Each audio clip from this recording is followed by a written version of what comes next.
의인상에 작년 그 다나의원 시형 간염 집단 감염 사실을 신고한 두 간호조무사를 비롯한 7명이 선정이 되었습니다. 이들은 각종 비리를 저지른 사건을 신고하거나 제보했기 때문에 참여연대 의인상에 뽑히게 됐는데, 이 참여연대 의인상은 국가기관의 권력 남용 또는 예산 낭비, 기업의 법규 위반, 비윤리적인 행위를 신고하거나 또는 제보한 사람들에게 그 용기와 헌신을 기리고자 2010년부터 제정된 이 상입니다. 세상 어디를 가나 이런 비리들이 또는 권력 남용이 또는 그 예산 남용과 돈을 챙기는 사람들이 꼭 있으니까 이런 제보나 이런 신고나 뭐 이런 것들이 반드시 필요하죠. 그런데 세상에 있는 대부분의 비리들은 거의 다 계획적이라고 볼 수 있습니다. 왜냐하면 우발적이라면 원상복귀 시켰겠죠. 그런데 그 버티고 있었다는 이야기는 계획적이 아니더라도 지금부터는 계획적이라는 거죠. 한번 해봤더니 괜찮더라. 앞으로 계속하자. 더 크게 하자. 그리고 나 혼자 하자니 별로 못 먹더라. 확실한 사람 몇 명 더 포섭해서 제대로 한 건 해보자. 이렇게 되는 거죠. 그래서 이게 참 비리들이 더 커지는 이유가 거기에 있는 거죠. 처음에는 바늘도둑을 시작했지만 나중에는 진짜 소도둑 되는 거죠. 그래서 이게 비리들이 세상에 끝이 없이 이렇게 계속되고 있는 것을 보게 됩니다. 참 이 의인상 뭐 이런 상도 참 필요하죠. 그런데 의인이라는 말, 이게 의로운 사람이라는 말인데요. 근데 이 의롭다는 이 기준이 시대나 나라마다 다 다르게 됩니다. 달라요. 시대마다 다르고 또 국가마다 다르고 사회마다 다르죠. 그럼에도 불구하고 어느 시대이든 어느 나라이든 공통적인 건 불의에 굴복하지 않고 정의로운 일을 했다는 거, 바로 이거 하나는 확실한 거죠. 이런 정의로운 일을 한다는 거 참 쉬운 게 아닙니다. 왜냐하면 불의를 신고한다는 거, 정의를 이룬다는 거, 이게 말처럼 쉬운 게 아니기 때문에 그렇죠. 이유가 뭐죠? 손해를 감수해야 됩니다. 엄청난 피해를 볼 수도 있는 거예요. 잘못하면 생명의 위협을 당할 수도 있기 때문에 그래서 이런 게 어려운 것이죠. 요즘 시대는 무조건 남을 돕는 것도 망설여지는 시대입니다. 누군가 돕다가 납치가 되기도 하고 또 뭐 길을 가르쳐 달라고 했더니 으슥한 곳으로 데려가 강도로 돌변하기도 하고 뭐 그러기도 하는 시대니까 참 어려운 시대입니다. 또 길가에 쓰러진 사람 그냥 무조건 조금 돕다가 뭐 가족에게 연락이라도 할 것으로 생각하고 뭐 주머니를 이렇게 또는 지갑을 이렇게 봐서 연락처 그 주소 이렇게 알려고 했다가는 그것도 큰일 날 일입니다. 왜냐하면 그렇게 하다가 도둑으로 몰리는 일이 있었기 때문에 그렇습니다. 그래서 지금은 그런 일 만나도 외면하고 가면은 안 되겠지만 무조건 돕는 것도 한계가 있습니다. 지금 시대는 위급한 사람은 얼른 좀 자세를 고쳐주고 그리고는 경찰이나 119에 신고할 수밖에 없는 시절입니다. 그냥 함부로 했다가는 그냥 내 마음대로만 했다가는 잘못하면 좋은 일을 하다가 억울한 누명을 쓸 수도 있기 때문에 그렇습니다. 또 일부러 그렇게 하는 사람들도 있대요. 그래서 그걸 뒤집어 씌우려는 그런 사람들도 있기 때문에 참 우리가 지금 시대는 참 살아간다는 게 너무 어렵습니다. 그냥 그렇게 세상대로 살아가는 건 괜찮은데 의롭게 사는 것, 거룩하게 살아가는 것 너무 어려운 시대입니다. 불의가 너무 많기 때문에 그렇습니다. 우리의 선한 행동들을 여기에 먹으려는 사람들이 많기 때문에 그렇습니다. 죄악이 넘치고 불법이 성행하는 시대이기 때문에 그렇습니다. 이제는 죄를 지어도 부끄러운 줄 모르는 찰면피가 너무나 많습니다. 말로는 죽을 죄를 지었습니다. 고개 숙이지만 뒤돌아서서는 죽을 죄 지은 게 하나도 아니에요. 도리어 남을 죽이려고 하고 다른 사람들을 해치려 하는 것입니다. 오죽했으면 해외 언론들이 한국에서 죽을 죄를 지었습니다. 그 말은 절대 죽을 죄를 지었다는 말이 아니고 살아날 구멍을 찾겠다. 그 말과 똑같다는 것입니다. 세상에서 아무리 우리가 정의롭고 의롭게 살아도 완전한 의인은 없습니다. 사람은 모두 다 불완전한 존재이기 때문에 그렇습니다. 그럼에도 불구하고 우리는 그래도 의롭게 살아야 됩니다. 우리의 지은 죄는 십자가의 보혈로 씻음받고 그리고 성령의 충만함으로 의롭게 살아가야만 되는 것입니다. 오늘 성경 19절에 보면 요셉을 가리켜 요셉은 의로운 사람이다 라고 평가해주고 있습니다.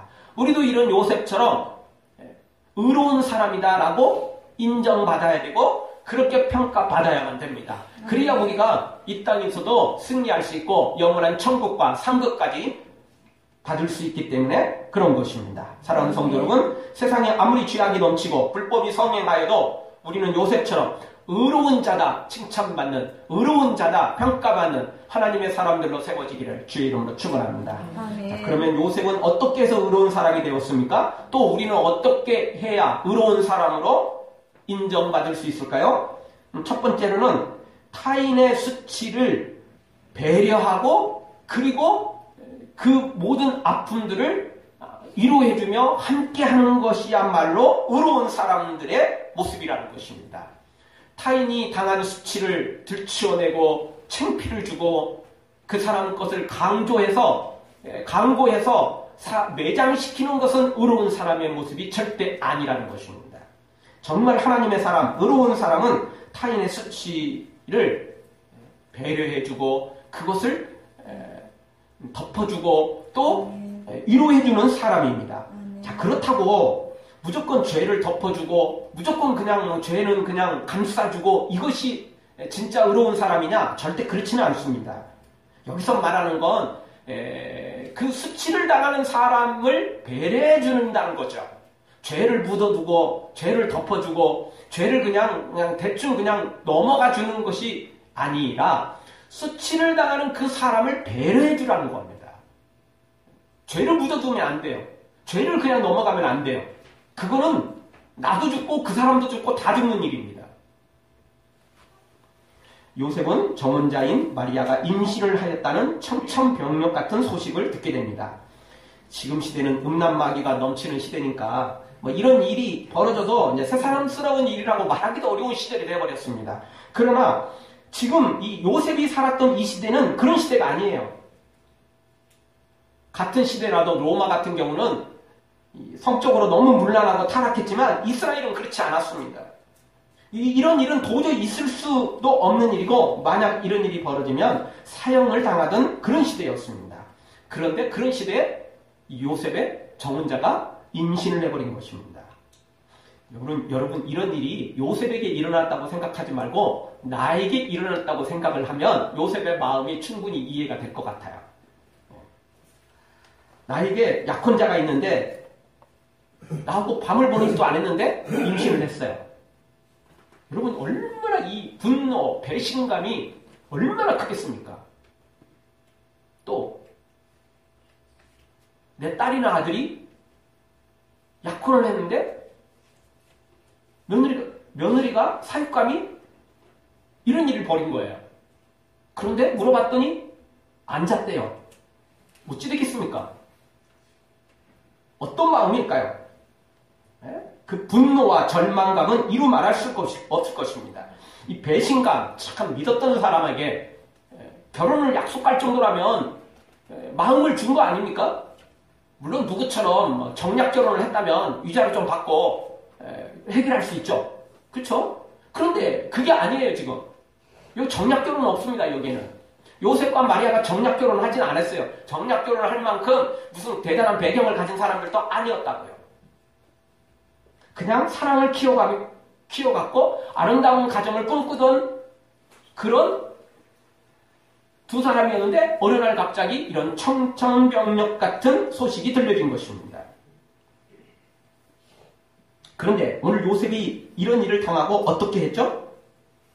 19절을 한번 읽어보겠습니다. 19절 한 목소리로 같이 읽겠습니다. 그 남편 요셉은 의로운 사람이라 저를 드러내지 아니하고 가만히 끊고자 하여. 요셉이 어떻게 했느냐? 요즘에는 약혼을 해놓고도 파혼하는 경우 많죠. 근데요, 이 시절에는 약혼을 했다, 이 정혼을 했다 그 이야기는 100% 결혼까지 이어지는 거예요. 파혼되는 일은 없어요. 파혼된 일은 어느 때 생기느냐? 그 사람이 죽거나 또는 그 사람에게 엄청난 무슨 뭐 천재지변이 일어났거나 뭐 이런 일이 아니면 파혼되는 일이 없어요. 지금이야 뭐 핫도 그냥 파혼도 많고 이혼도 많고 뭐 지금 시대 생각하시면 안 됩니다. 이 당시는 그런 꿈도 못 꿨어요. 꿈도 진짜 못 꿨던 시절이라고요. 그런데 이런 일이 벌어진 거죠. 그러니 요셉이 어떤 마음이겠습니까? 그런데 요셉은 어떻게 했느냐? 저를 드러내지 않고 가만히 끊고자 했다. 조용히 끊고자 했다. 들춰내지 않았다는 거죠. 그리고 조용히 이 문제 해결하기를 원했던 것입니다. 엄청난 배신감, 분노가 솟아오를 수도 있겠지만 그 분노를, 배신감을 표출하지 않고 그냥 조용히 해결하기를 원했던 것입니다. 어떻게 보면 분노, 배신감도 크지만 이제 결혼을 눈앞에 두고 행복한 결혼 생활을 꿈꾸지 않았겠어요? 근데 그 행복한 이 사랑이 결혼 생활을 꿈꿨던 그것이 끝나버린 거 아니에요? 현실이 너무 저주스럽지 않습니까? 그럼에도 불구하고 요셉은 그 배신감, 분노가 극에 달았을지는 모르지만 그것을 세상의 방법대로 표출하지 않았다는 것입니다. 네가 나를 그렇게 배신해? 네가 나를 그렇게 나에게 그렇게 억울하게 만들어? 넌 반드시 죽어야 돼. 너는 사회적으로 반드시 매장당해야 돼. 여러분 요셉이 여기서 조금만 들춰내면 마리아는 사형당해야 됩니다. 그런 법이 그런 시대였어요. 그런데 요셉은 그렇게 하지 않았다는 거죠. 드러내지 않고 가만히 끊고자 했다는 것입니다. 무슨 이유가 있을 거라고 생각을 했던 거죠. 그리고 사랑하는 사람이었거든요. 그래서 그 사랑을 그대로 실천해내기를 원했던 것입니다. 구약 성경의 같은 이름인 요셉도 형들에게 이런 사랑을 베풀죠. 자신을 죽이려다가 종으로 팔아버린 형들. 나중에 만나서 죽이려 합니까? 감옥에 가둡니까? 그렇지 않죠. 기회를 제공하면서 회개하도록, 후회하도록, 그리고 바로잡도록 많은 것들을 요셉이 이끌어가는 것을 보게 됩니다. 여러분 예수님도 가늠하다 현장에 잡힌 여인에게 죄를 묻지 않고 넘어갑니다. 물론 죄를 덮어주지는 않습니다. 예수님은 그 여인에게 경고를 하시죠. 다시는 죄를 범치 말라.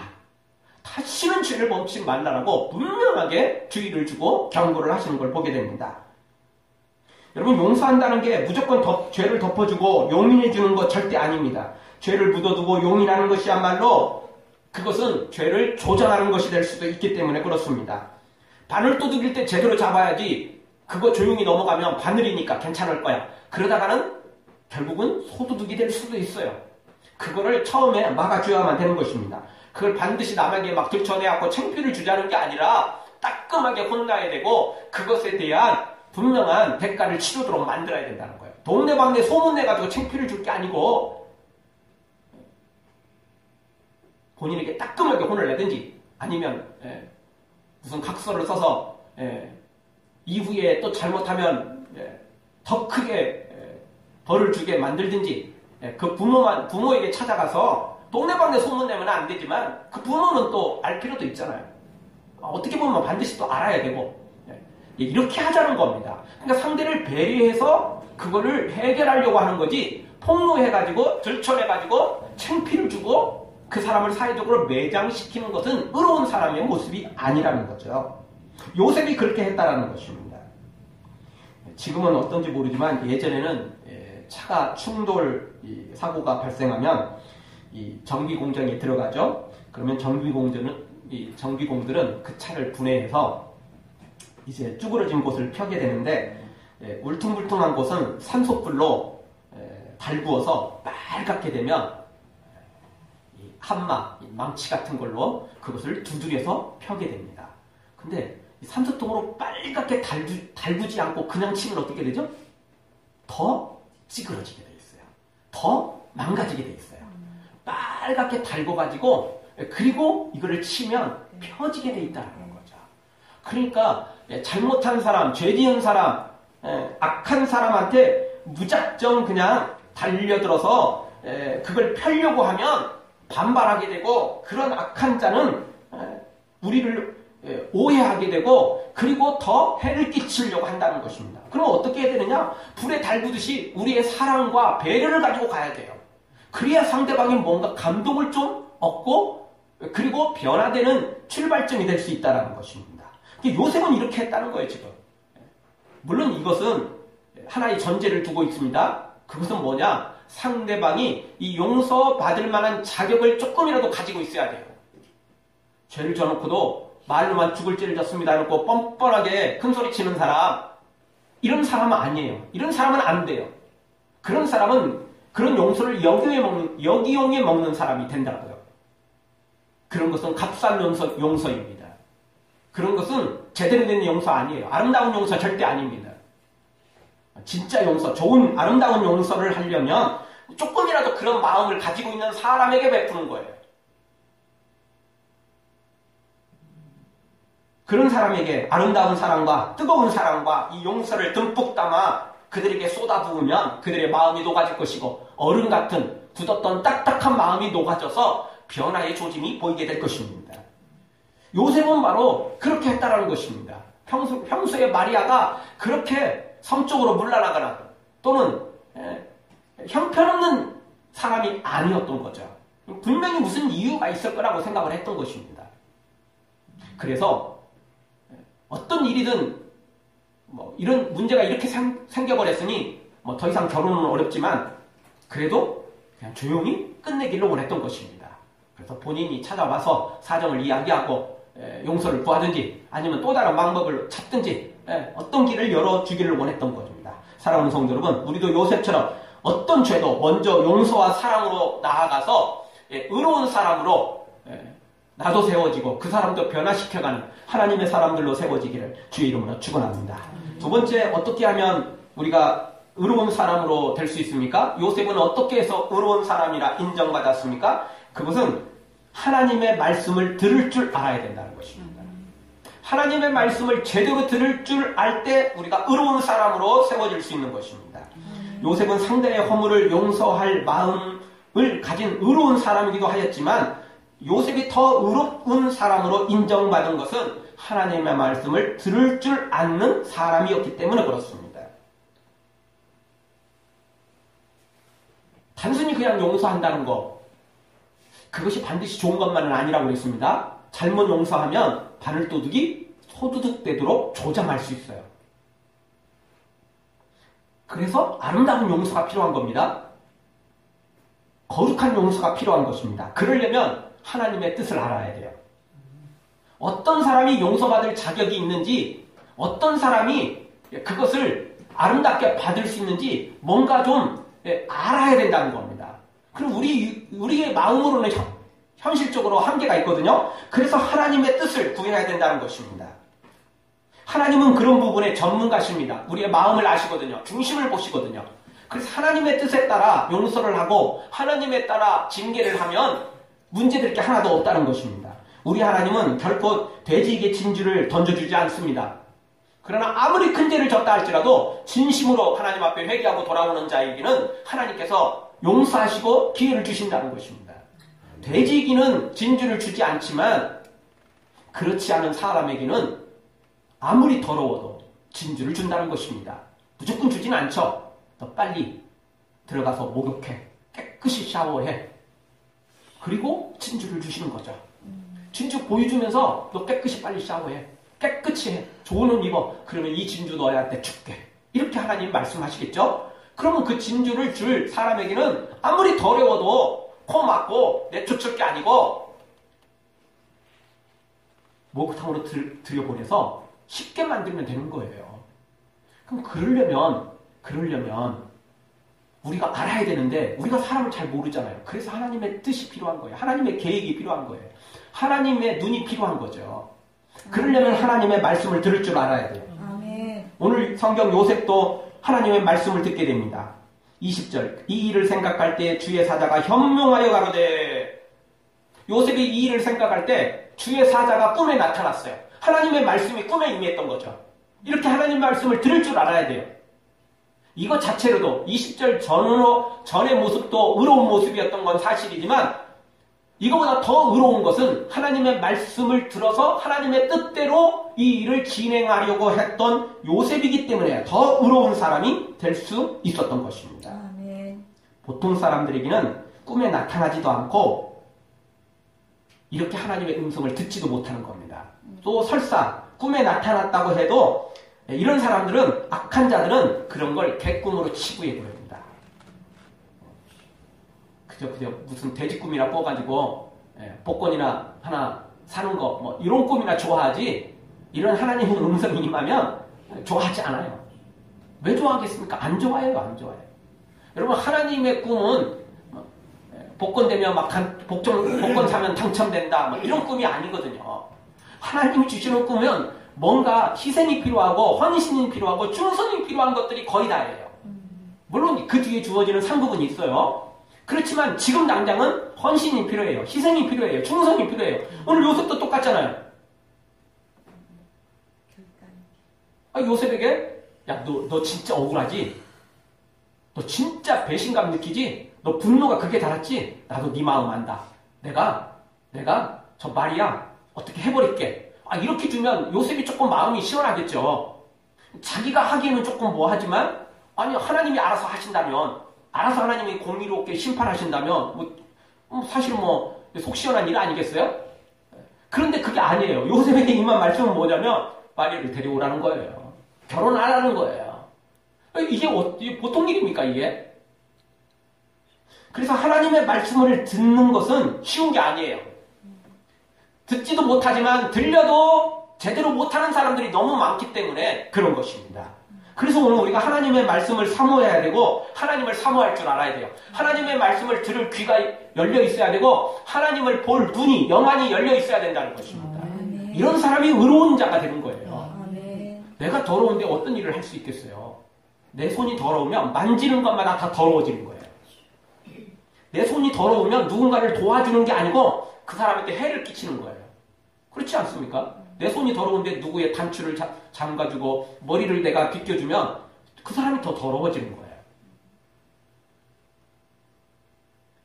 내가 깨끗한 손으로 누군가를 도울 때 그것이 좋은 열매를, 좋은 결과를 가져오게 돼 있는 거죠. 요셉이 더러운데 어떻게 의로운 열매가 맺혀지겠습니까? 그럴 수 없는 거죠. 하나님의 말씀을 들을 줄 알아야, 그리고 하나님의 뜻을 알아야만이 우리가 의로운 자의 길을 걸어갈 수 있는 것입니다. 그런데 하나님의 말씀은 보이지 않고 하나님의 거룩한 뜻은 보이지 않고 또 돈만 보이고 권력만 보이고 쾌락만 보이고 세상의 부귀영화만 보인다면 어떻게 되겠어요? 당연히 두말할 것도 없이 우리는 불의한 자가 되고 타락한 자가 되고 마는 거죠. 사랑하는 성도 여러분, 우리도 요셉처럼 하나님과 하나님의 말씀을 들을 만큼 영적 귀가 열리고 영적 눈이 열려서 정말 우리가 의로운 자의 생각을 가지고 또 의로운 자의 길을 걸어가는 하나님의 사람들이 되어지기를 주의 이름으로 축원합니다. 마지막 세 번째로, 요셉은 어떻게 해서 의로운 사람이 됐습니까? 우리는 어떻게 하면 의로운 사람이 될 수 있을까요? 그것은 말도 안 되는 말씀에도 아멘하고 순종해야 된다는 것입니다. 상식적이고 이성적이고 지극히 당연한 말을 순종하는 것은 누구든지 할 수 있어요. 누구든지 할 수 있어요. 그런 것을 순종이라고 말하기는 조금 좀 어려운 겁니다. 그런 걸 순종이라고 말하기에는, 그런 걸 순종했다고 자랑하기에는 부끄러운 거죠. 그러면 뭘 순종해야 돼요? 말도 안 되는 거, 비상식적인 거, 이성으로 안 맞는 거, 도저히 이해할 수 없는 거, 이걸 순종할 때 진짜 순종이라고 말할 수 있는 것입니다. 여러분, 그래도 생각보다 많은 사람들이 하나님의 말씀을 듣는 경우가 있습니다. 그러나 들었다고 다 의로운 사람이 되느냐? 절대 그렇지 않다는 겁니다. 하나님은 자격이 없어도, 자격이 부족해도 기회를 주시는 경우가 많기 때문에 그렇습니다. 비록 돼지에게 진주를 주는 것 같아도 하나님은 포기하지 않고 또 기회를 주시는 분이 우리 하나님이시거든요. 완전한 돼지에게는 기회를 주지 않지만, 진주를 던져주지는 않지만, 그럼에도 불구하고 진주를 보여주면서 깨끗이 해라 라고 말씀하실 때가 너무 많습니다. 그래서 하나님의 말씀을 받고 듣는 경우가 생각보다 많습니다. 그런데 하나님의 말씀을 듣고도 순종하지 않는 사람들이 너무 많다는 것입니다. 이것이 안타까운 일입니다. 이런 사람들이 얼마나 많은지 성경 전체를 통해서 우리가 알게 됩니다. 수많은 사람들에게 직간접적으로 하나님의 말씀이 임하지만 사람들이 순종을 하지 않는다는 겁니다. 너무나 순종하지 않아요. 아담과 하와 선악과를 따먹지 말라는 말씀을 분명히 들었고 그리고 확인을 받았습니다. 그런데 어떻게 했죠? 선악과 따먹어버린 겁니다. 불순종한 것입니다. 노아 시대 사람들이, 수많은 사람들이 노아를 통해서 하나님의 말씀을 들었습니다. 곧 홍수가 날 것이다. 배 다 지어놓고 난 다음에도 홍수가 날 것이다. 빨리 들어와라.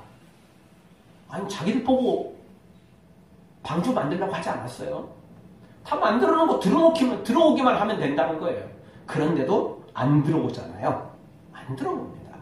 직접적으로 들을 수도 있지만 또 하나님의 사람을 통해서 간접적으로 들을 수도 있거든요. 그런데 순종하지 않는다는 것입니다. 소돔과 고모라가 멸망당하기 직전에도 롯을 통해서 하나님의 말씀이 롯의 애비 사위들에게 들렸어요. 그런데 그들은 어떻게 생각했습니까? 농담으로 여겼더라. 농담으로 여겼어요. 웃기는 소리 하지 마십시오. 농담으로 여긴 겁니다. 순종하지 않아요. 사울왕은 아멜렉을 진멸하는 하나님의 말씀을 받고도 일부분만 순종합니다. 자기 마음대로 취사선택해서 소와 양떼들을 거느리고 돌아오게 되죠. 완전히 순종하지 않아요. 솔로몬도 말년에는 하나님께서 꿈에 나타나 2번이나 경고를 하시지만 거부하고 우상숭배에 더욱 빠져버립니다. 그 솔로몬이 처음 왕이 됐을 때 기브온 산당으로 가서 1000번제를 드리고 하나님 꿈에 나타났고 너한테 뭘 주기를 원하느냐, 뭐든지 말만 하면 다 준다. 그런데도 불구하고 솔로몬이 부귀영화를 구하지 않고 뭘 구했어요? 지혜를 구했어요. 세상에 제일 똑똑한 사람이 되기 위해서 지혜를 구한 게 아니고 주의 백성을 잘 다스리기 위해서 지혜를 구했던 거거든요. 그런 솔로몬이 말년에는 하나님이 꿈에 나타나는데도 불구하고 경고를 하는데도 불구하고 거부하고 그냥 우상숭배에 빠져요. 자기 길 갑니다. 그냥 자기 길 갑니다.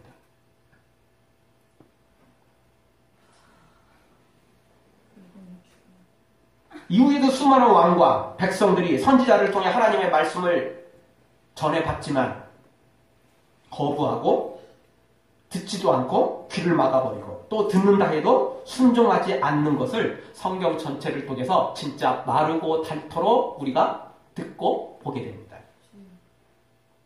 하나님의 말씀을 듣는 것도 어려운데 들어도 순종하지 않는다니까요. 들어도 순종하지 않아요. 처음부터 거부하는 사람, 조금 순종하다가 하는 척하고 마는 사람, 또 순종하는 척하면서 자기 목 챙기는 사람, 다양한 사람들이 나오고 있다는 것입니다. 이래서 끝까지 순종한다는 거, 100% 순종한다는 거, 이게 어려운 겁니다. 그래서 의로운 사람이 된다는 게 어려운 거예요. 의로운 사람은 된다는 게 쉬우면 누가 못하겠어요. 그런데 어렵다는 거죠. 그런데 오늘 성경 요셉은 어떻게 합니까? 요셉은 하나님의 말씀이 임했는데 너무 기가 막힌 말씀이었어요. 세상에서 듣지도 잊지도 않은 유일무이한 일이었기 때문에 그렇습니다. 성령으로 잉태됐다는 사실이 구약에 뭐 한 번이라도 나왔다든지 아니면 뭐 없다고 할지라도 그런 상황이 있을 수도 있다. 뭐 이렇게 뭐 예언이 되고 있다든지 뭐 그러면 요셉도 그걸 수용하기가 조금 더 쉬울 수도 있겠죠. 그런데 이런 일이 있을 수 없어요. 그렇죠? 어떻게 이런 일이 있을 수 있어요?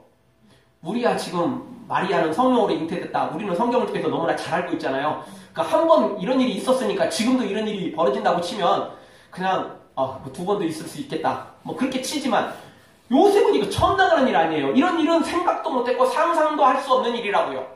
한 번도 이런 일이 없었어요. 그런데 이게 요셉에게 닥친 거예요. 남에게 닥친 게 아니고 자기에게 닥친 거예요. 진짜 이건 기가 막힌 일이죠. 말도 안 되는 말씀이죠. 그런데 더욱 기가 막힌 건 그런 마리아를 데려와 결혼을 하라는 겁니다. 누가 자기 아이도 아닌데 이걸 낳아서 키우겠어요. 처음부터 그런 줄 알고 만났다면 혹시 몰라요.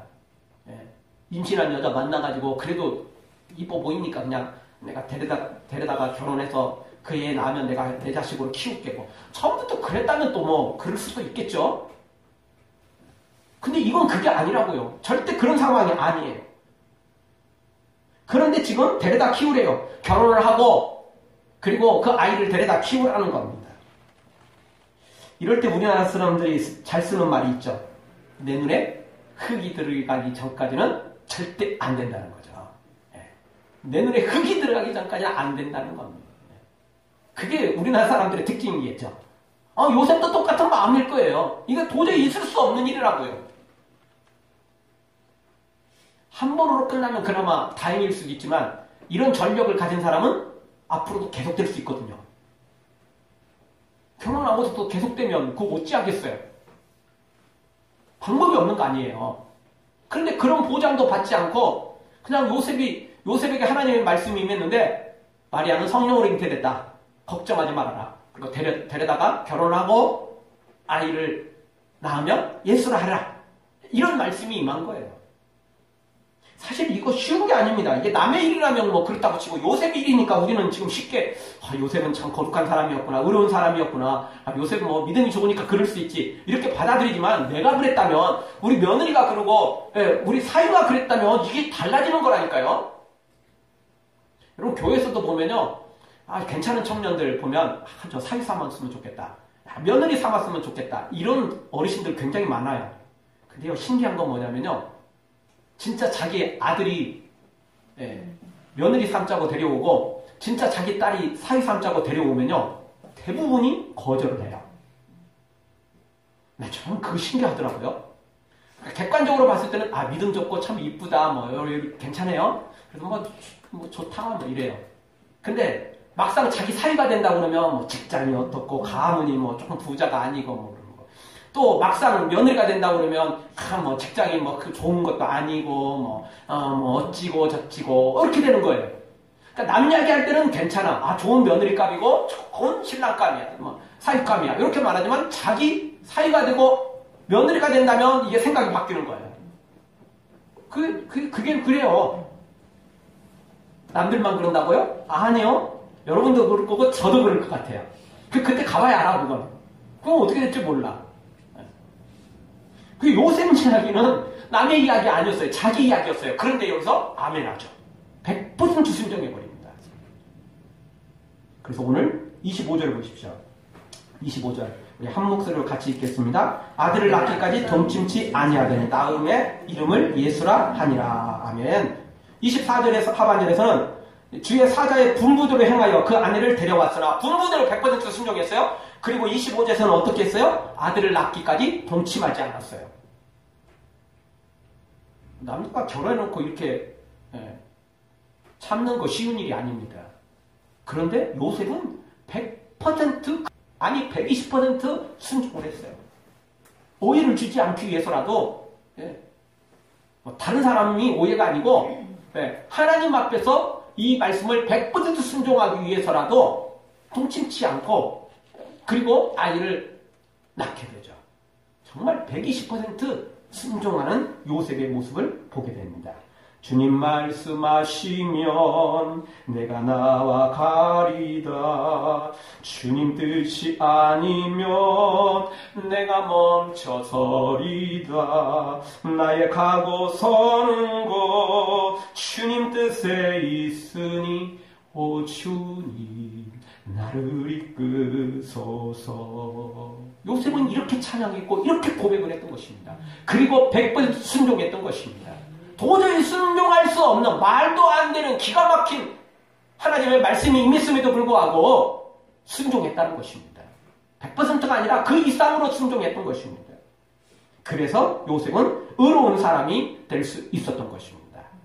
사랑하는 성도 여러분, 우리도 이런 요셉을 본받아서 정말 말도 안 되는 기가 막힌 이런 하나님의 말씀이 임한다 할지라도 100% 순종하고, 아니 그 이상으로 순종해서 의로운 사람으로 칭찬받고, 그래서 이 땅에서도 승자되며 영원한 천국에서 상급까지 받아 누리는 하나님께 의로운 자라 칭찬받는 하나님의 사람들로 세워지기를 주의 이름으로 축원합니다. 아멘. 기도하겠습니다. 우리 통성으로 한번 기도할 때, 주님